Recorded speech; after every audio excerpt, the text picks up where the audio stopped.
Hi friends, welcome to Vino spicy kitchen. இன்றைக்கி நம்ம சேனலில் ரொம்பவே ஈஸியாக வீட்டில் இருக்கிற பொருட்கள் மட்டுமே வச்சு எப்படி ஈவினிங் ஸ்நாக்ஸ் செய்யலான்னு பார்க்கலாம் வாங்க.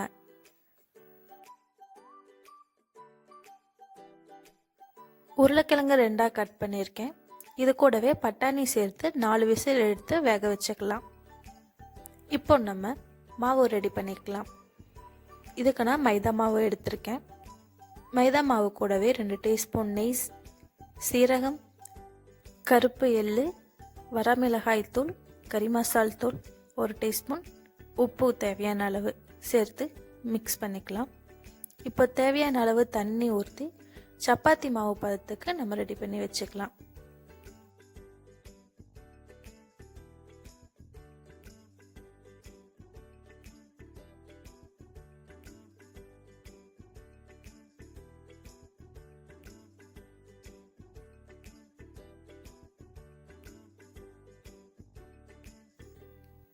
இப்போ இதுக்கு ரொம்பவே மெயினானது இதுதாங்க. வேக வச்சிருக்க உருளைக்கிழங்கு, பட்டாணி சேர்த்துக்கலாம். அது கூடவே கட் பண்ணி வச்சிருக்க வெங்காயம், பச்சை மிளகாய், கருவேப்பிலை, கொத்தமல்லி தழை இருந்தாலும் சேர்த்துக்கலாம். இது கூடவே கொஞ்சமாக வரமிளகாய் தூள், கறி மசால் தூள், கொஞ்சமாக உப்பு சேர்த்து மிக்ஸ் பண்ணிக்கலாம். இதை தனியாக எடுத்து வச்சுக்கலாம். இப்போ நம்ம மாவு படைஞ்சி வச்சிருக்கிறத எடுத்து குட்டி குட்டி உருண்டையாக நம்ம ரெடி பண்ணிக்கலாம். இப்போது அதை தேய்ச்சிக்கலாம்.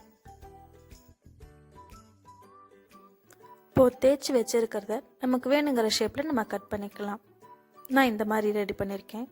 இதில் நம்ம மிக்ஸ் பண்ணி வச்சுருக்க அந்த உருளைக்கிழங்கு மசாலாவை போட்டு நான் இப்போ ரோல் மாதிரி ரெடி பண்ணிக்கிறேன்.